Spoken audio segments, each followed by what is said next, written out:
So hold 1 second, don't sell the watch yet. Maybe you just need to try a new strap. These are just some of the straps that I really love. Now, half of these straps have been sent to me and half of them I purchased myself, but it won't change my opinion whether someone sent it to me or whether I have bought it myself with my own money. If I like the strap, if I wear the strap, then I'll obviously tell you that I like it.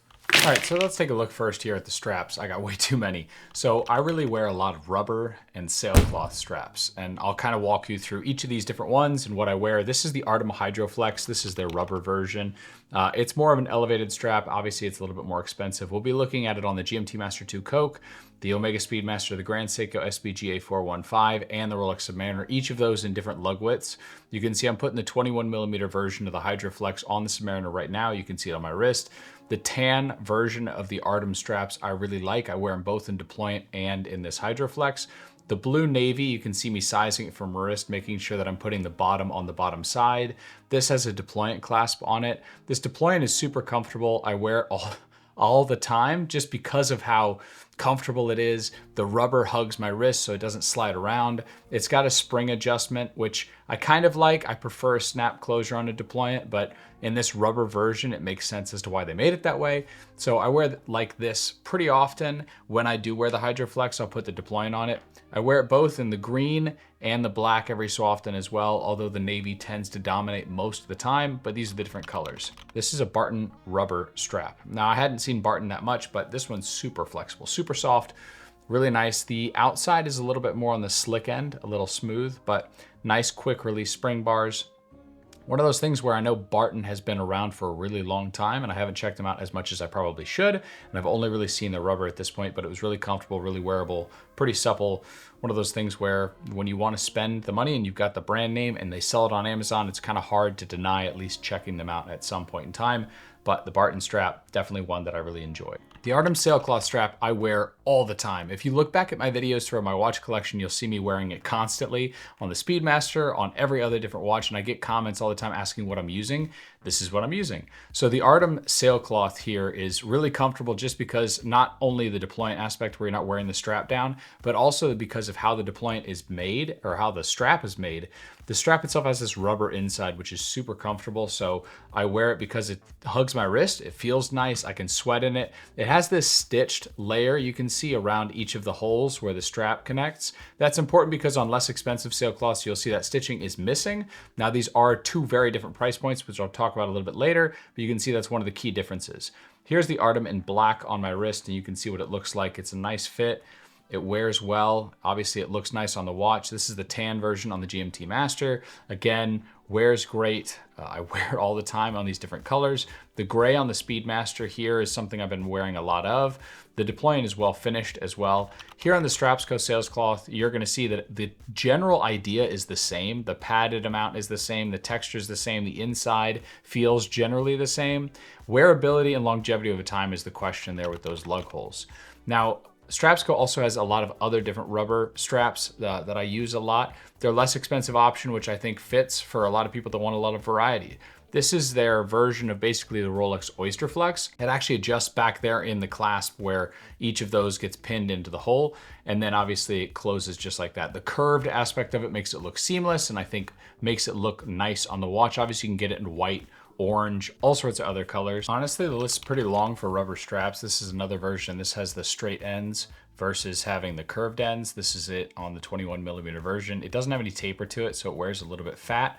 But again, if you're looking for a rubber strap, this fits the bill just fine and gives you everything you're looking for out of a sweat-proof or swim-proof weather resistant strap. Now, if you want to get more of a classic look, the Tropic strap, these Tropic straps were really popular back in the old days when they first started getting put on skin divers. This is Tropic strap by Tropic strap. I really love this strap. It's super flexible. I wear it all the time on different watches. I've worn it on a lot of different watches over the years. This has gotten a lot of wear, and so you can kind of see that on the strap, but it's super comfortable. It looks nice. It does look a little different in terms of how that lug ends. So if you look at how it looks near the face of the watch, you get kind of the top end of that strap there. They smell like vanilla, so I really like them. These are the WristBuddys strap. Now, WristBuddys, I've seen recently on Instagram, has all these different curved strap, different options, all these different textured looks.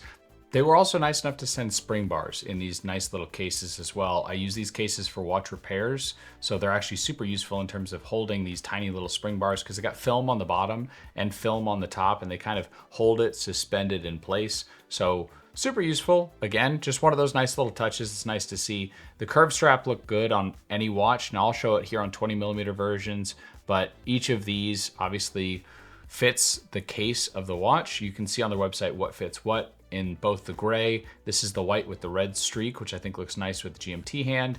The black with red, which again, I think fits the Coke aesthetic a lot on this GMT Master, but it also is important to know that you can have it on a smooth strap. A lot of people will prefer a smooth over any textured. This is the green version, obviously. Fits really well, super comfortable. You know, I wish this was on a Deployant as well, but it works fine. There's nothing really to complain about. And then we move into leather. Now leather, this is the Collareb Distressed Rust Strap. This I got years ago. When I first got into watch collecting, this was one of the first leather straps I bought. You can see I wore the end there next to my Explorer because it's got the sharp ends of the lug. This is it on the Speedmaster. Honestly, I haven't worn the strap a whole lot recently. It's just one of those things that you just kind of slowly stop wearing. I typically wear, again, those sailcloths a lot and some of these later leather straps more often, but it is a great option, especially if you want that aesthetic. Now, if you're looking for more of a racing aesthetic, this Fluco Hunting Racing leather strap is something I've also worn for years. I got this originally when I had my Speedmaster reduced, and this is sort of the look of like, you know, I'm gonna go out, I'm gonna race, it's gonna be vintage at the same time. It's an aesthetic that you're going after. Smooth leather, textured leather, and suede are the next categories. We're gonna go through each of those looking at 4 main manufacturers and some of their different types on each of these watches. So let's scoot those away and let's get started here. The other things that I didn't mention, by the way, canvas straps, and the other one is custom straps. Now, canvas straps is something that has basically leather inside, canvas outside. So you get the feel of leather against your skin, but you get the canvas look on the exterior. This is from RSM. I like it. One of the downsides is it's not stitched all the way between the canvas and the leather. And so I think that glue bond might wear off over time. You might get some splitting issues. I haven't seen any of that yet, but the aesthetic I really like. I wore it throughout my entire trip to New York. There are also custom leather etched straps, and these things are awesome. This is the Moon DNA by REM Straps. This thing is made in Sweden, handmade in Sweden. It's got this nice look of the moon landing, right? So you've got the quote there from Neil Armstrong, and then you've got the boot imprint on there. You've got this texture that looks kind of like the moon itself, or it's supposed to look like that. This is a unique strap. This is the sort of thing that I love to see a strap manufacturer just not making the same thing everyone else makes, but something different. They even on their buckle explain where REM comes from, or REM, where the name comes from. I'm sure I'm not pronouncing that correctly. Now on smooth leather, we're gonna look at different people. Obviously here is Fluco. This is their Peccary Cognac strap. This thing is super soft. So it's supple, it's got a padding to it. So I think that padding is actually really nice to kind of, especially on taller or fatter watches, it kind of fills out the space a little more than a skinny, really thin strap does. So this definitely has some of that beef to it. Again, smooth, I like the color, I like the texture. This is one of those straps I really wasn't expecting to love as much as I do, but it definitely needs some wearing in. It does kind of squeeze in on either side of my wrist at the moment, but it's one of those things that over time, I'm sure it's gonna fit a lot better. That's the case with almost every leather strap, especially if it's padded, but that's the Peccary in Cognac. Now, in terms of if you're going thin strap and you wanna go Kevin O'Leary to the nines, you gotta go red. So red smooth strap here. This is from House of Nori. This is their red Buttero strap. Now, again, this is one of those things, when you pay a lot of money, you're gonna get a nicer strap. Typically in terms of suppleness, I don't know if that's a word, but suppleness is kind of the key here. Something that fits and feels nice right away. It's got the quick release spring bars. And the texture on the outside, I think, has a lot to do with how it was tanned, how it was cured, what grade leather that they use. All this stuff goes into that price in the end. So when you're buying an expensive strap, that's something you see. When you're buying a less expensive strap, this is the waxed strap here from StrapsCo. You're gonna notice it's a lot less supple. It is thicker, which is kind of nice, especially in terms of filling out visual space. There's no taper really to the strap. But again, if you're looking for an aesthetic, just like a color change, like you don't have to spend for a really expensive strap. You can figure out what you like and what you don't like, and less expensive straps will definitely get you there. My whole collection to start out with was watch straps under $40 because they look nice. This is it on the Submariner. This gray, I think, accents it pretty well. And then the last one here is something that I've been wearing a lot on my Grand Seiko. This is from Artisan Straps. This is their blue or navy blue strap. Again, you're talking about a more supple nature. Obviously, you get a custom version where you get 21mm lug widths and you get a taper that goes down. Not always do strap manufacturers have a 21mm lug width strap option, so it's great that they have one. Again, quick release spring bars. I think the color looks really nice with the seconds hand, where that navy blue is a really good complement to it, but really great strap, super comfortable straight out of the box. Again, the problem with straps is going to be wearability over time. That buckle will wear down that strap where it joins. So if you can get a Deployant or ask them to custom make the taper to match an existing Deployant, definitely go that route. I know Artisan will do that for you. You just have to ask him. But if you look at this here, I just think it looks really nice. That's what the Grand Seiko needs, is a leather strap. Now for textured here, we have a lot that kind of look the same. This is from House of Nori. This is their Etoupe Staffiano. Again, I'm not pronouncing that correctly, I'm sure. This watch strap is kind of like the other ones where you get more of a supple look. You get something that has that texture though on the outside. This has a little bit more sheen, I think, than I expected. So it's got a little reflection to it. Again, this is a matter of taste and aesthetic. All these leather straps, the base, especially if you're buying from a good manufacturer, is gonna be generally the same. It's then just gonna be a matter of taste in terms of texture and color. This is the taupe Epsom strap by Artisan Straps. Obviously here you can see it's a little bit more of a matte finish, and you can see the leather on the backside is a little bit darker. This feels very similar to the Nori, maybe slightly fatter in terms of the leather itself, but I do like the fact this is more of a matte finish. I like the color on this a little bit more. I think this is a good marriage with the Speedmaster. It makes it a little bit more of a dressy piece, I suppose, or as dressy as the Speedmaster is going to get. This is the Deauville black strap from Fluco. This is gonna be looking at if you want more of a dress watch vibe. And this doesn't have the quick release spring bars inside, but it does have that same elegant, supple nature to the strap. You can see that the way that it fits looks really nice. This is actually 20mm, not 21mm, but you can see that the lug gap isn't that noticeable. It's one of those things with 21mm, sometimes you have to put a 20 on it. I think that it looks really nice. It matches the dressy nature of the Grand Seiko. This is the premium Staffiano blue strap from StrapsCo. You can see the Staffiano nature. Again, you've got that high sheen, you've got that thin strap, you've got that texture, you've got all those things you're looking for. And so that's my point. You can buy a less expensive strap to try something out, try a texture, try a color. And then if you want to buy it from another manufacturer, you can, but this definitely gets you most of the way there in terms of aesthetic. Now, suede or nubuck straps, these are my favorite. I wear these all the time. I think they add nice texture to it. This is a suede strap from StrapsCo.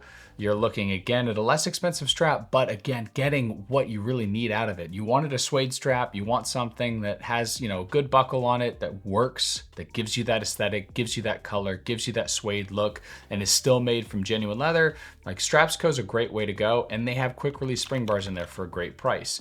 Now, if you want, again, to go a little bit more expensive, this is, again, more of a supple. This is a nubuck leather. It's not technically a suede, but it feels a lot like it. Very smooth. I love the quick release spring bars built in there. Very supple strap, very comfortable, looks great. Again, you can get more color accents too if you want to go crazy instead of just having standard or toned down straps. Yellow here definitely says something.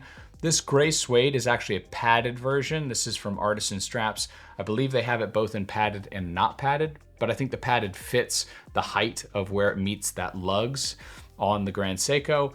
It still is supple near the end. It still fits really well. Again, that padded is gonna mean that it needs a little bit more breaking in, so it's pretty straight at the moment, but it definitely will fit over time. This is another example of when you find a strap that fits a watch and it just looks right on your wrist, you know it. And this gray suede strap, 21mm, nice taper down to the buckle, just looks really nice on this Grand Seiko. So I found two straps I really love for it.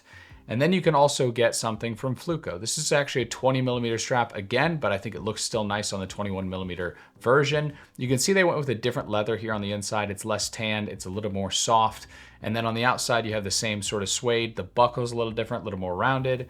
Obviously, the lug gaps are a little more noticeable on this watch, so decide whatever's important to you, but it still looks really nice. And the main goal there is to have a nice looking, feeling strap. And this hugs the wrist really well. It bends to the wrist really well. I've actually had one that looks just like this. Another Fluco in Suede was one of the first straps I bought along with the collar reb in gray. This is what it looks like. I've had this for years. It's held up pretty well given the fact that I've used it all the time. You can see the old marks where the Deployant was. This is one of the original straps I ever got years ago. This is probably a 5-year-old strap now, and it still looks good. Now into fabric straps. Everyone loves fabric straps. Everyone loves NATOs right now. This is from a vintage mill strap from RSM. This is their green version. It's a little bit more textured. You can see where the fabric is actually throwing some strands off, but it gives you a different feeling than you get out of a tubular nylon or some of the other different straps. This feels more vintage in the fact that it feels almost like it's made out of just cotton. The benefit is that this strap wears really well, hugs the wrist, feels nice, feels light, feels comfortable. Some of these NATOs can get a little scratchy, but they're also different adjustable straps. That last one was adjustable. This one is also adjustable. And the concept there is that sometimes the holes on those straps don't always fit. And when they get wet, these NATOs can expand and contract a lot. So if the lug holes don't work, you can always adjust back at the buckle in order to get it to the right size that you want. And then tuck it in and have that little extra there. This is the chevron in slate matte from Crown and Buckle. This is, I feel like, one of those great NATO straps that just has a great texture, great color, great look, and it's adjustable. It fits really well. The Speedy was made for a watch strap like that. This is the engraved stripe strap from RSM. This is a seatbelt nylon. Seatbelt nylon feels like if you walk in your car and you feel the seatbelt, that's what it feels like. It's very smooth, very soft. The wearability I feel like is great. The problem is most of those can be found where they stretch out over time. This is the burgundy and khaki from StrapsCo. This is a similar feeling strap. It's a little scratchier, but it still gives you that look. I like the color of the red and how it matches with the gold. These are less expensive straps that really, again, you can buy multiple and really play with what you really like or not like. Now this company used to be called Cheapest NATO Straps. Now it's called CNS. This is their classic Bond strap. This was a really inexpensive strap when I got it, again, years ago, but it looks like that Sean Connery strap. And it's kind of that aesthetic that I was going for at the time that I still like, but I don't wear it all that often. It's a tubular nylon, so it's really tough, but you wear it in over time. This one still hasn't worn in entirely as much as I've wanted. This Wrist Candy Watch Club strap or this Valor strap, this TGV collaboration that came out years ago, this has worn in really well. This is another tubular nylon that I think looks really nice and fits the aesthetic of the watch. It's one of those straps that once you put it on a watch, you really enjoy it and you kind of forget about it, but when you put it back on again, you remember how much you like it. It's just a different look, different aesthetic. I like the red line. It's more muted, but it looks nice. All right, now seatbelt nylon. This is one of the categories I love. I got these really early. This is from Amazon, actually, this strap here. This is the Bond, the classic Bond look, and a seatbelt nylon. Super comfortable, super wearable. It was less expensive. I think it was like 25 bucks on Amazon at the time. I don't know what it is now. I'll try and put links in the description for anything that I can find, but super wearable. I really enjoy it. It's a little shorter than I would have preferred, but it's fine. This is the gray in the same version. Now I've worn this one a lot on everything. If you look over the years of any shots I show in the past, I wore this thing like crazy. It's held up pretty well. You can see some scratching on it just because I pull it through the case instead of putting the spring bars on after the fact because I'm lazy. But either way, it's held up pretty well as a seatbelt would in your car. Super soft. There is a little bit of fraying, but that's one of the things that happens when you wear things a lot. This is a tubular nylon strap from Hodinkee. This is their khaki version. You can see I wore this one a lot as well, that the end is even frayed. There are crease marks everywhere. I cut off the second loop of the strap, so it's a single pass now. This is one of the things I did a lot back then, but because of that, it's more comfortable, it's more wearable. Again, tubular can break in and feel nice. When I first got this out of the box, I hated it, but it can break in over time, but I love the color. That's one of the things that is important about a NATO strap, that it looks nice. This is the Bark & Jack No Time to Die tubular nylon NATO strap. Now, everyone's probably seen Bark & Jack's NATO straps at this point because he makes a good product. The nylon itself is going to feel a lot like the ones that I got on Amazon, but it's going to have some extra refinements in the hardware, and also in each of these holes has been added a little extra glue to keep it from fraying too much around those holes so it stays the same and doesn't change that much. Again, the real aesthetic that you're looking for here is that No Time to Die look and feel. And there are only so many places that I could get that at the time, and so that's why I got it from Bark & Jack. but the length is perfect. So I get a perfect pass back on the buckle, and I like how it fits. I like how it wears. I like how it looks. Now this is actually a silk strap. This is from RSM Straps, the same walrus you'll see in some of the other straps that I showed earlier, but it's silk like a tie. So it feels a lot like a tie. It's got that little extra grit, a little extra scratchiness. My fingers catch in it because my fingers are calloused, but one of the things you need to know about silk is generally you can get it to look really beautiful, and it does. It looks great. It looks too nice, honestly, for a NATO strap. It's got an interesting adjustment as well on there where it actually uses these teeth to hold it in place, but it gives you infinite adjustment in terms of what you want it sized for your wrist, which I really like. So you should check them out. It's just an interesting product. This is reversible as well. The inside and the outside are two different colors you can use whenever you choose one over the other. But beautiful strap, beautiful look. One of those things that I really wanted to check out, I thought was unique. This is a canvas strap if you're looking for more of an army look. It's got kind of that little metal part there, so you can kind of see that. It's passed back and then stitched and glued, and so it gives you a really thick strap in the end, but it gives you that army look. It's one of those things that if you want it, then you want it, and you're gonna find a way to get it. And it's got these even distressed buckles. Like each of the pieces of metal looks like it's been through hell to get here. And it's kind of unique, it's kind of different, it's kind of cool. The wearability, it's a little on the short end, so it was hard to get it fit in my wrist. There's only a couple that I could actually reach when I was strapping it up. I have a 6 3/4 inch wrist. That's one of the things that happens every so often, but generally the look I think is really nice. It's one of those aesthetics where if you want it, you want it. Now, one of the things that does also happen with straps is you can find bracelets or replacement bracelets. This Burgeon 7825 tool is super useful for putting bracelets on to avoid scratching. You could use another Burgeon 6767 that I use on all my normal straps on this as well, and use some tape as well, but I use the pliers. I spent the money. I use them when I can just because it's easy. As long as I pull those spring barbs back, put them in the right spot, then I rock the case into the right area, and then I just click, snap it into place, and then I've got it finished. Now I do tend to separate both ends of my bracelet to make it easier to put it together later, and then I add the pin in the buckle a little bit after that. This is an Uncle Seiko bracelet here. This is supposed to look like the vintage Speedmaster bracelets, and obviously also kind of like a presidential bracelet because that's what the aesthetic was at the time. I really like it just because it makes it feel more vintage, even though this is a modern version of the Speedmaster. It gives it a little extra flair. It's well built, it's a deployant, it's solid end links, it's solid links. It's something that is still light and wearable. If you have a modern Speedmaster, but you don't have the modern bracelet, this is a nice replacement to give you the same feel, honestly, as the modern Speedmaster bracelet that everyone seems to love that much. It doesn't have those extra links in the middle, but it still looks nice. Now, I know this has been a long video, so I appreciate you guys watching this. And if you have any other questions, you can message me on Instagram at Harrison Elmore. You can find me there. I do a pretty good job, hopefully, of responding to you guys. But otherwise, I'll talk to you in the next one. Peace.